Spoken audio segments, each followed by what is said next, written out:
It has to do with the pre-K spots that Senator Nelson has discussed, and I very much appreciate that funding has been extended into yet another biennium.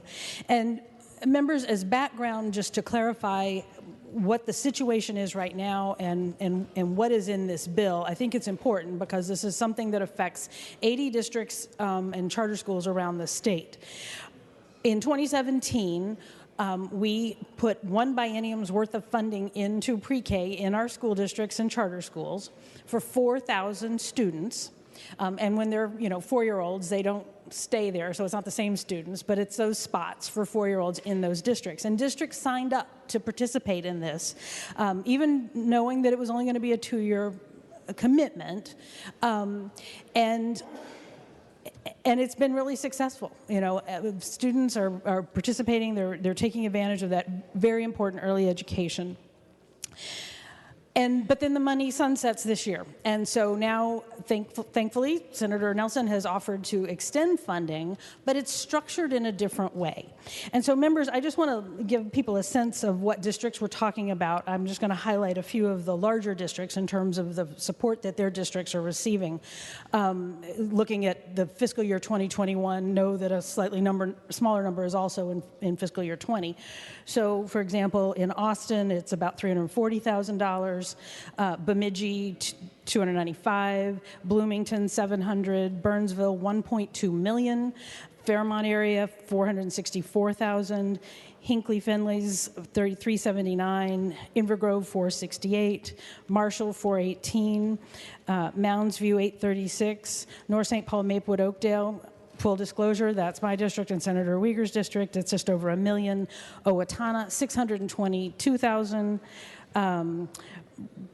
Rochester, $752,000, South St. Paul, $510,000, St. Cloud, $675,000, Virginia, $406,000. And you can imagine, $406,000 is a lot of money supporting students in a district like Virginia. White Bear Lake, $578,000, Wilmer, $626,000, and of course Minneapolis and St. Paul, being large districts, also are receiving a fair amount. $2.3 million in St. Paul, and Minneapolis is $1.7. So this is not insignificant to these districts, and so they are right now looking at a situation that the funding is scheduled to sunset at the end of this fiscal year in a couple months. And now we're going to change the way it's handled. And that is where we run into some concerns. And it's going to affect our districts.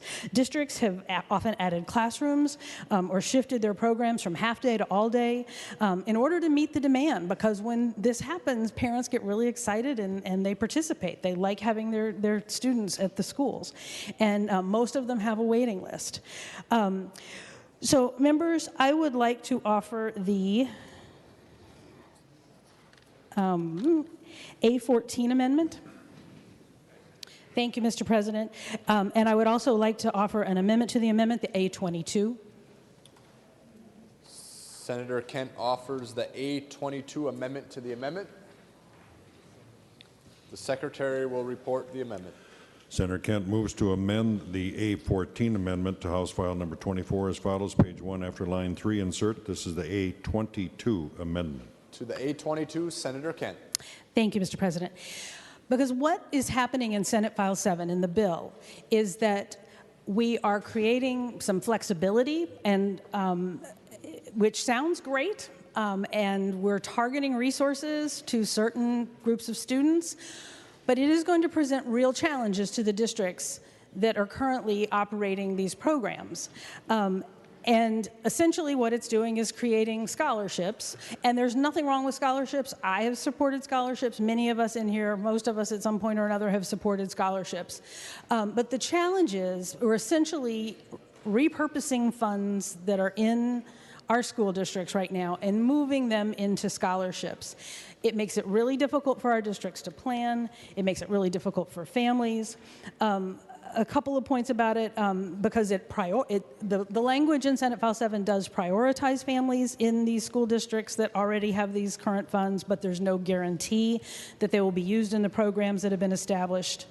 The Pathway 1 early learning scholarships don't provide predictability or help a district plan. And as you can imagine, districts have to plan with some amount of lead time. I was at an event, community event in 622 North St. Paul, Maplewood, Oakdale back in January, and they were already having to plan and put out their catalogs for what they were going to be offering for the following school year, not knowing. And so it just leaves districts in a lot of limbo. How does a district hold classroom space and hire staff if they don't know how many students there will be there?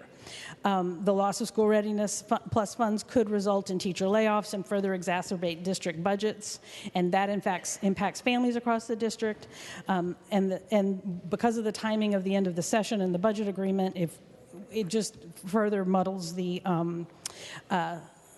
certainty and the ability to plan for our districts. And and then we're going to run into this again in 2 years. So members, what the A22 as amended to the A14 amendment does, it removes the language regarding these transitional scholarship seats. It restores some of the pupil unit calculations for the expiring pre-K seats. It amends the bill to put the fiscal year 20 and 21 scholarship appropriations back at the base and appropriates a total of $44.5 million for the mixed delivery pre-K programs. And it directs the commissioner to estimate the number of seats funded and allocate the seats, and then finally provides other technical language to keep the amendment in order. And this does balance within the funds that were already put towards the pre-K through the transition scholarships. It just puts them back in the form before. So thank you, Mr. President and members. I think this is something that is really valuable to a lot of districts, and I really hope Senator Nelson will consider providing the stability to our districts.